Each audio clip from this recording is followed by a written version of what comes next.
all know him very well, and he was a very popular senator, a very effective senator.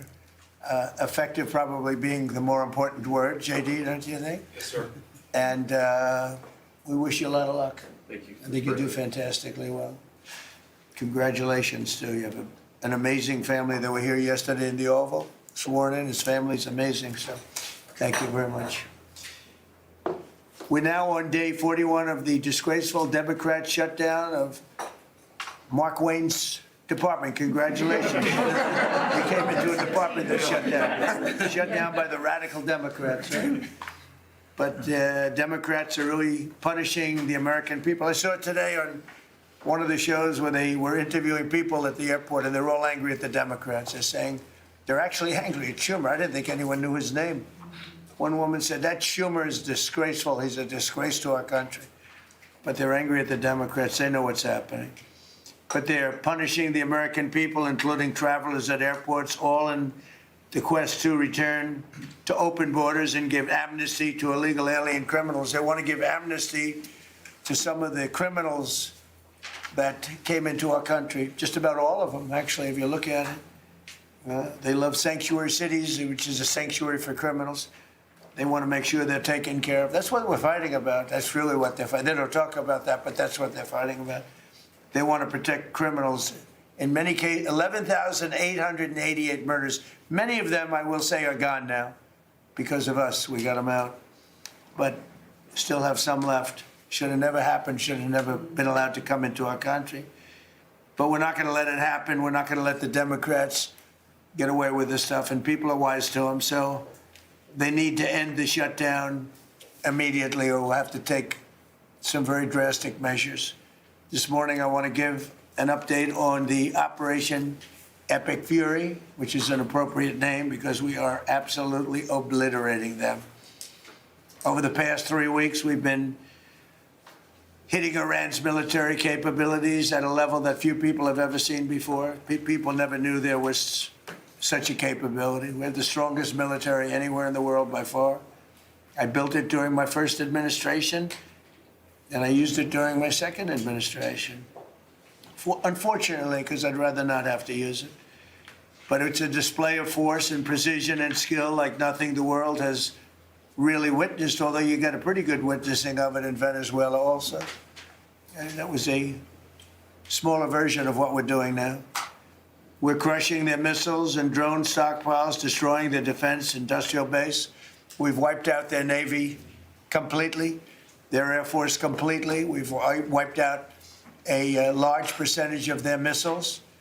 And the missile launchers, without the launchers, the missiles don't do any good. And we've knocked out probably close to 90% of the launchers, probably more than 90% of the missiles themselves. Between some they fired and more than they fired, we knocked out. We've also destroyed a lot of the factories. We're continuing to do that, but a lot of the factories where they manufacture the drones and the missiles. The drones, too, are way down, but the reason they're down is they go one way and they don't come back, because for the most part, we're shooting them down. But we also are able to, we've really done tremendous damage to the places where they make them. And just so we set the record straight, because I've been watching the Wall Street Journal's fake news and all these stories that get printed like, oh, I want to make a deal. They are begging to make a deal, not me. They're begging to make a deal. And anybody that saw what was happening over there would understand why they want to make a deal. But they say, oh, we're not talking to them. Anybody would know that. And only a total fool. And they're not fools. They're very smart, actually, in a certain way. And they're great negotiators. I say they're lousy fighters, but they're great negotiators. They are begging to work out a deal. I don't know if we'll be able to do that. I don't know if we're willing to do that. They should have done that 4 weeks ago. They should have done it 2 years ago. Or they should have done it when we first came into office, because 2 years ago they had free reign under Biden. Sleepy Joe, worst president in the history of our country. When he allowed to happen to our country at the borders, and even with a thing like this. But not just him. Every president for 47 years, every president should have done this. They should have done it a long time ago, because you cannot give lunatics a nuclear weapon, and they would have had a big one.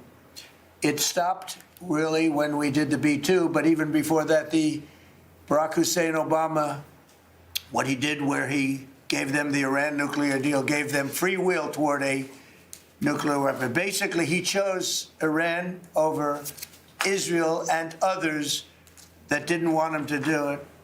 But I terminated that deal. Had I not terminated that deal, you would have had a nuclear weapon years ago, and it would have been used, guaranteed. And one of the reasons you know about the guarantee is because their neighbors were sort of like bystanders. They weren't involved very much. They didn't choose heavy sides. They didn't want to because people were concerned with Iran. There was a big black cloud over the Middle East. They were concerned, but all of a sudden the war starts and they start shooting at these five, in particular, 5 countries. They start shooting at Qatar, Saudi Arabia, UAE, Kuwait, Oman. They start shooting at them, and everybody was shocked, including us. You know why? Because they're sick, and they had a plan to take over the Middle East. And some of those missiles that were shot at them were locked long before we even started this process. They were locked and loaded and aimed at those countries. They wanted to take over the Middle East, but we happened to come along, so it wasn't so easy. So right now their Navy is sunk in the largest elimination of a foreign Navy that has taken place, maybe ever, but certainly since World War II. Their Air Force is gone. Their anti-aircraft and communications capabilities are totally dismantled. And one of the problems they do have when they deal with us is we deal with people and the people aren't able to communicate with anybody else. So, you know, because all of their leadership has been gone. The first level is gone, and they met to pick a new level, and they're gone. They're all gone because they didn't make a deal and because they're sick people. They're really sick. They're really sinister, sick people. And if anybody thinks it was okay to have a group of people like this to have nuclear capability, nuclear weapons, and if we didn't attack with the B-2 bombers, they would have had a nuclear weapon within 2 weeks of that, maybe 4 weeks. But between 2 and 4 weeks, they were planning to have a nuclear weapon. If we didn't hit them at that time with the B-2 bombers, and one of the great air raids in history, maybe the greatest, dark at night, no moon, no light, every single bomb hit its mark and just obliterated that place. So it's now buried deep under earth. And it was an amazing thing, but they would have a nuclear, and they would have used it without question. And you know that because why did they shoot all these countries that weren't even really involved with them? They weren't involved. They had no big problems because they're sick, because they want to take over the Middle East, not just Israel. Certainly Israel would have been the first on their list. They would have used nuclear weapons, a nuclear, you don't need too many of them, but they would have used a nuclear weapon on Israel, and they would have used it on the other neighbors, and then they would have come after us. And if we had a weak president, they would have done great damage. But fortunately, you don't have a weak president. I knew what was happening.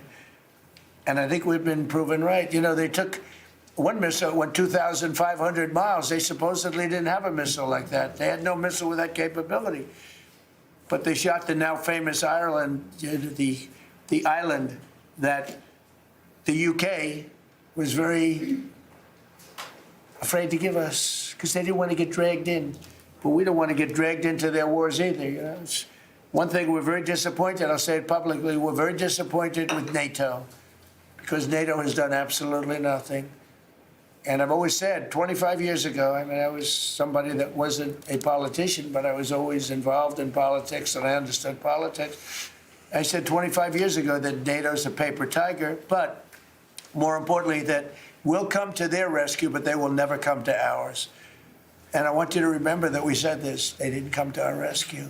Now they all want to help. When they're annihilated, the other side is annihilated, they said, we'd love to send ships.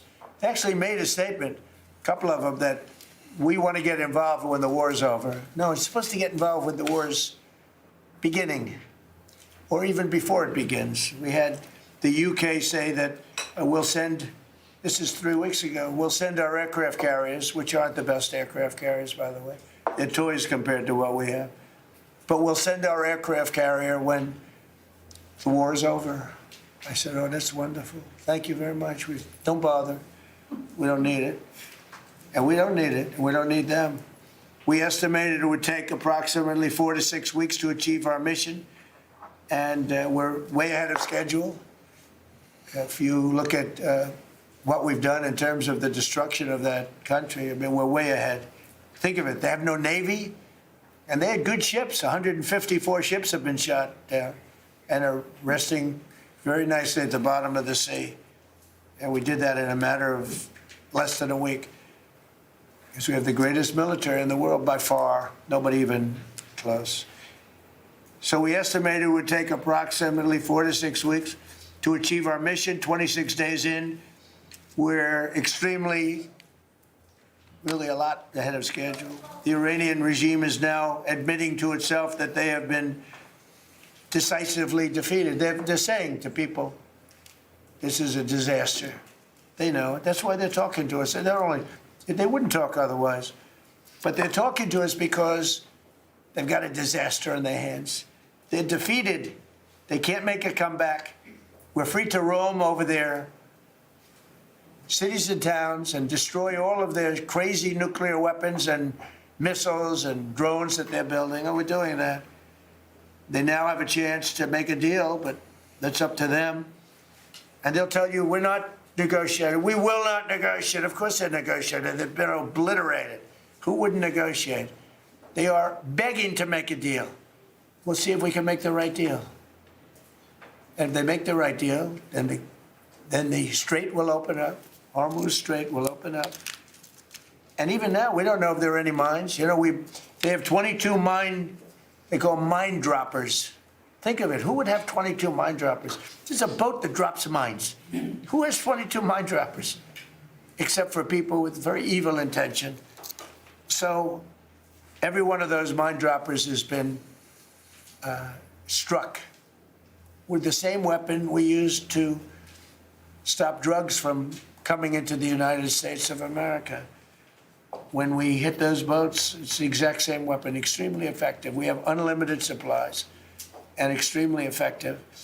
But they have no more mine droppers. By the way, speaking of drugs, we're 98% down drugs coming in by water, by the ocean, by the sea. 98%. And we're trying to find out who are the 2% because we think they're the bravest men anywhere in the world. Maybe women. But whoever's on those boats is very brave or doesn't watch television. But where drugs coming in by sea, coming in by water, are 98% down. And now we'll stop the drugs coming in by land. The land is the easy one. You had to stop the water. A lot of it came into the water. Now it's all pinched. And these people are trying to come in by land. And we will, that's it. That's the easy one. But we had to take care of the water first. Nobody's coming in. Virtually nothing is coming in anymore. It was hundreds of millions of dollars a week were coming in by water. But they now have the chance, that is Iran, to permanently abandon their nuclear ambitions and to chart a new path forward. We'll see if they want to do it. If they don't, we're their worst nightmare. In the meantime, we'll just keep blowing them away, unimpeded, unstopped. Well, there's not a thing they can do about it. They can't do anything about it, you know. I tell you, if they could, you'd be hearing about it. You'd be hearing about it. You don't hear anything about it. They can't shoot our jets. We have the best military equipment in the world. No, not even a contest. You see that with Venezuela. They had other equipment. They didn't have ours. It didn't work. Didn't work. Think of it. We did the situation in Venezuela. It was a great military operation, getting a very, very dangerous man who's killed a lot of people, forced people into our country. Incredible. He emptied his prisons in Venezuela, emptied his prisons into our country. And I hope that charge will be brought at some point, because that was a big charge that hasn't been brought yet. It should be brought. He emptied his prisons into our country and was a major purveyor of drugs coming into our country. And he's now been captured and, you know, I guess be given a fair trial. But I would imagine there are other trials coming because they have they've really sued him just on a fraction of the kind of things that he's done. Other cases are going to be brought, as you probably know. In the meantime, with Iran, we're going to keep doing what we've been doing, and nobody's a match for the United States, but they're not a match for the United States. It's small potatoes. That's why I'm so disappointed in NATO, because this was a test for NATO. This was a test. You can help us. You don't have to, but if you don't have, if you don't do that, we're going to remember. Just remember this in a number of months from now. Remember my statements. They have an expression, a great expression, never forget. Never forget. So as we end threats to America abroad, we're focused here at home on building the greatest economy in the history of the world. Now, before this started, the Dow hit 50,000. The S&P hit 7,000. Both of those achievements were not achievable. Every one of you, most of you, I guess, said you'll never hit 50,000 during a 4-year period because it was too high a number. Well, we hit it in our first year. And I said, well, now we have to take an excursion to Iran, and we have to stop this maniac who's no longer with us. The supreme leader wasn't so supreme, no longer with us. It's very sad. But we have to stop him from blowing up the world, blowing up the Middle East, and blowing up our country. And we did that. And frankly, I thought the oil prices would go up more, and I thought the stock market would go down more. Hasn't been nearly as severe as I thought. I think they have confidence in maybe the American president and maybe the people sitting around this table. But Americans filing their taxes this year are receiving record-setting refunds. It's been a very big story. Well, it should be a big story. I don't think you write about it that much, but I speak about it. I speak about it because if I speak about it, at least people hear. You don't write about it. You don't write about the drug prices going down. It'll be going down 30, 40, 50, 60%, 70%. Favored nations, called most favored nations. We're going to be paying the lowest price anywhere in the world. Before we paid the highest price in the world, Bobby, right? And now we're going to pay the lowest price in the world. That's quite a difference. It's a difference of from 40 to 70 and 80 and even 90%. That's a pretty big difference. But we're slashing regulations, and investment is pouring in from all over the world. We have the most investment of any country in history has been put into our country in the last year. And again, we had to take a little detour. Won't be long. Going to end soon. We had to take a little detour, go to Iran, and we had to put out a fire. Very dangerous fire that could have blown up big portions of the world, if not the whole thing. So tomorrow we'll be announcing a variety of actions that we're taking to support American farmers, who we never forget. We love the farmers. We gave them $12 billion out of tariff money. We had a tremendous amount of tariff money come in, and we continue to have. We've gone, as you know, the Supreme Court gave us a very unfortunate, foolish ruling, a ruling that gives the people that have ripped off our country for many years, gives them some money back. But it's one of those things. It's a terrible, terrible, horrible mistake they made, but it's okay because we have another method that's just as good. We'll use the other method. But because the tariff money has been so substantial, we gave our farmers who have been mistreated by some countries, we gave them $12 billion, and they're extremely happy, and they deserve it. They've been great. They never complain. They just go out and they farm, and they wouldn't do anything different. They wouldn't trade jobs with any of you, except maybe some of the fake media. I don't know. Somehow I don't see that. I like their job better, actually. I love the farmers. So we gave them $12 billion. So in just a few moments, Treasury Secretary Scott Bessent will discuss the actions that we're taking to address energy prices, which have not gone up as much as I thought, Scott, to be honest with you. And, it's not over, so maybe it'll go up a little bit more.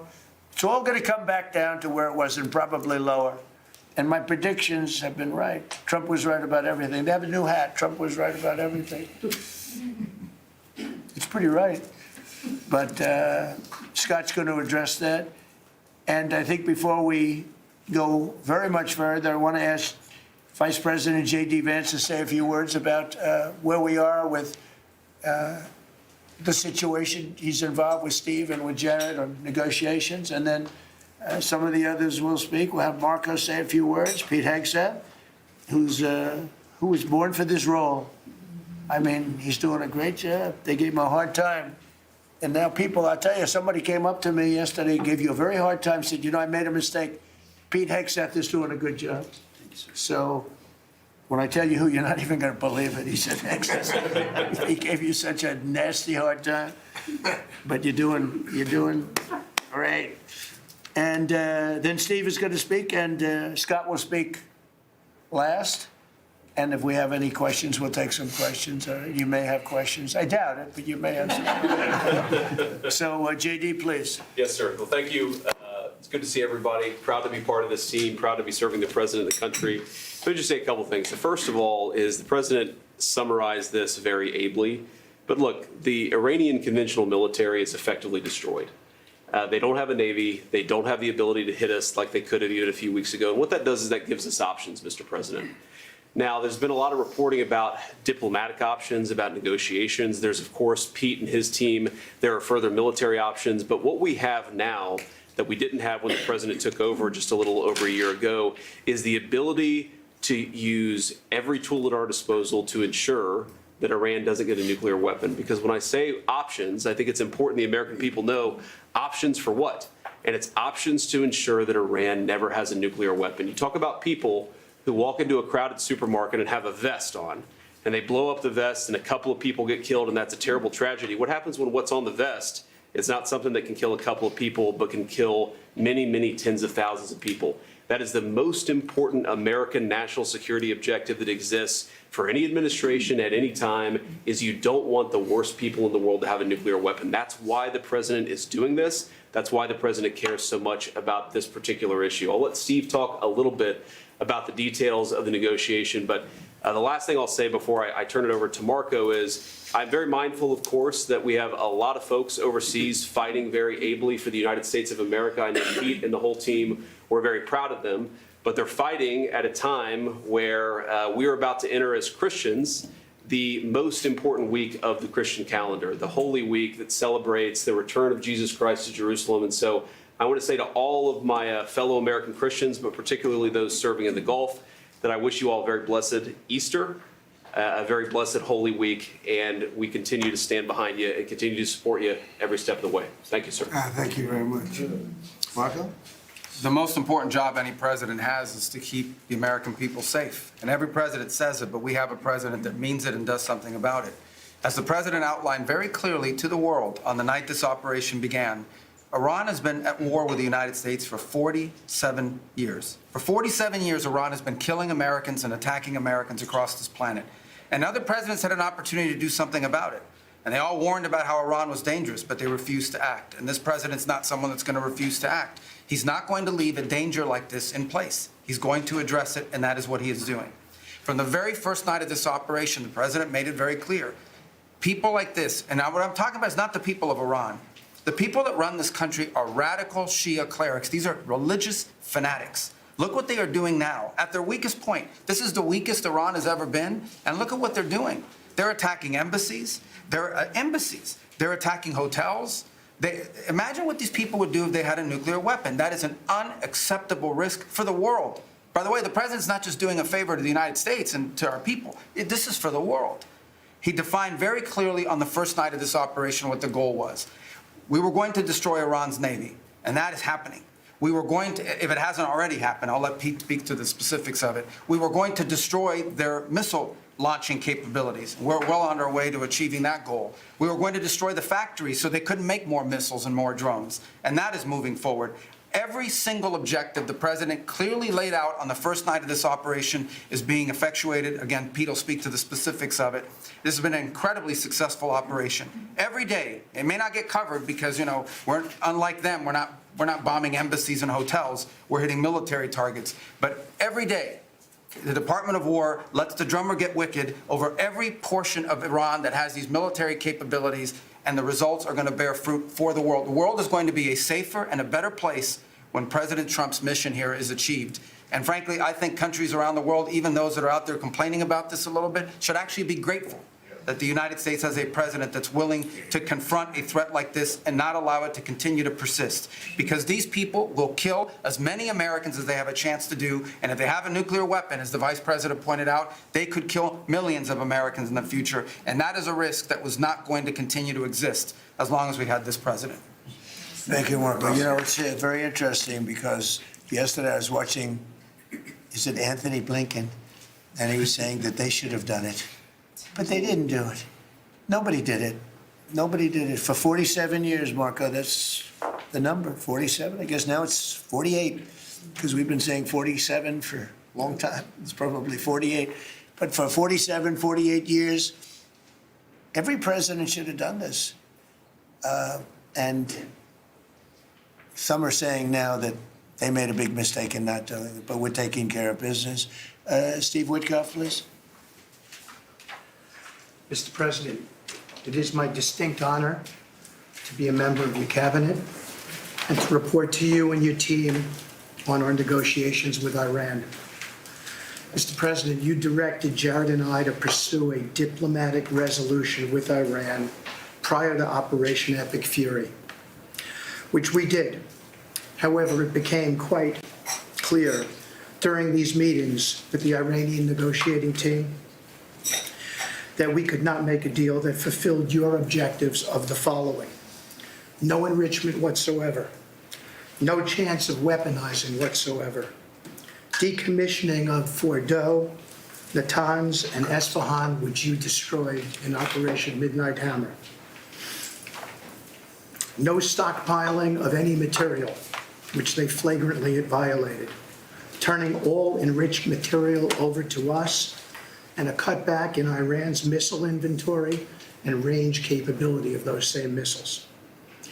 Throughout our meetings with the Iranians, we heard the following from them. The Iranians have the inalienable right to enrich. Then we heard they possessed enough 60% enriched material, 460 kilograms, to make 11 atomic bombs. Finally, we heard the following statement. They would not give up diplomatically what we could not win militarily. In other words, they were again miscalculating the success of Midnight Hammer, which was a total success. These are incontrovertible signs, among many other signs, sir, that their regime had not given their negotiating team authority to make a deal required by you.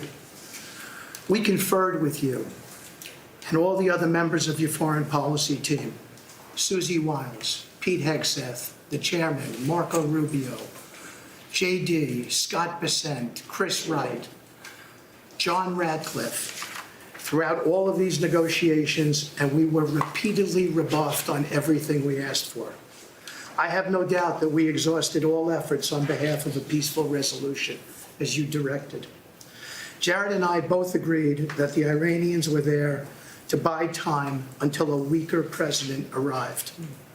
This was a flawed strategy, as your clear direction was to never allow Iran to obtain a nuclear weapon today or any time in the future. Against that backdrop, and our compelling military successes in Epic Fury, we have had multiple reach-outs from the region and others who want to play a role in ending this conflict peacefully. I can report to you today that we have, along with your foreign policy team, presented a 15-point action list that forms the framework for a peace deal. This has been circulated through the Pakistani government, acting as the mediator. And this has resulted in strong and positive messaging in talks, as you just indicated to the press. But these are sensitive diplomatic discussions, and you have directed us to maintain confidentiality on the specific terms and not negotiate through the news media as others do. I can say this: we will see where things lead, and if we can convince Iran that this is the inflection point with no good alternatives for them, other than more death and destruction. We have strong signs that this is a possibility, and if the deal happens, it will be great for the country of Iran, for the entire region, and the world at large. Your policy of peace through strength is the most effective tool for a diplomatic resolution here, just as this policy was an effective tool in each and every one of all of the other conflicts you settled in your first year. Iran is looking for an off-ramp following your powerful threat on Saturday. Your indications that you are willing to listen to peace proposals have been well received. You have instructed us that your preference is always peace, and that we should make that our priority. We have delivered that message, sir, along with the 15 points for peace. Finally, we have told Iran one last thing. Don't miscalculate again. Along with the 15 points for peace. Finally, we have told Iran one last thing. Don't miscalculate again. Great. Thank you very much. You're doing a great job. Everybody around this table is doing a great job. Pete Hegseth, please. Mr. President. I'll start kind of where you left off, Mr. President. Thank you for doing the work of the modern military. Never in recorded history has a nation's military been so quickly and effectively neutralized. Operation Epic Fury is not an endless war. It's a decisive campaign with clear objectives to destroy Iran's offensive military capabilities and ensure they never obtain a nuclear weapon. This is stuff for the history books. This is stuff for legacy. Mr. President, you are acting now to ensure future generations do not have to live under the threat of a nuclear-armed Iran. However, you wouldn't know it if you listened to the dishonest hate Trump media, as you referenced. The folks here in the room, these cameras, they have a choice. You're either informing the American people of the truth or you're not. Because I hear it from my people every day. Behind every headline you write, there's a helicopter crew in the air. And behind every news banner you write, there's a battalion on the move. And behind every fake news story, there's an F-35 pilot executing a dangerous mission. My message to the media is get it right. This actually isn't something new to me. Maybe a young guy, Mr. President, but I'm not a rookie in this realm. In 2007, I helped lead the surge, the public fight for the Iraq surge. Stood and watched people stand in the Senate and declare the war is lost before it even started. Who was that? It was Harry Reid. That was the Democrats and the media working hand in glove. Back then, it was 3 years into a war. Now we're 3 weeks into an operation. But see, unlike Iraq, this isn't a tie. This is not parity. This is not chaos. This is success, pure American success, on plan, and as the president said, ahead of pace. Over 10,000 enemy targets destroyed, over 140, I think now you're right, Mr. President, over 150 naval vessels sunk, underground facilities destroyed, their defense industrial base in shambles, and overnight, not only do they not have a Navy, Mr. President, they no longer have a Navy commander. IRGC's Navy commander was killed overnight in operation. So no Navy leader. Now that here's the thing about the media, though. If President Trump had not acted, you'd be screaming, why not? And now that he has taken decisive action, you're asking, well, why did you? It's the same old tired playbook, TDS in your DNA. But the hardworking, God-fearing, patriotic Americans out there know better. And you alluded to this, President Obama, Mr. President. Here's a fact that you don't hear on your networks, but we know. Many of the Iranian military factories and bases that we're systematically destroying were paid for by the pallets of American cash that Barack Obama flew into Tehran under the Iran deal. You might call it an inconvenient truth. Iran took our money and turned it into weapons and bunkers and ammo. And now we're destroying those weapons, and you're writing, Mr. President, that grievous wrong. And make no mistake, we had to act. And our objectives are clear. No nukes, no Navy, and a complete dismantling of their missile program and defense industrial base. And as Marco pointed out, that mission, and the VP as well, has not changed since day one. Yet, 2 days ago, they shot 2 failed missiles on a target 4,000 kilometers away. For years, they told the world that their missiles could only range 2 kilometers.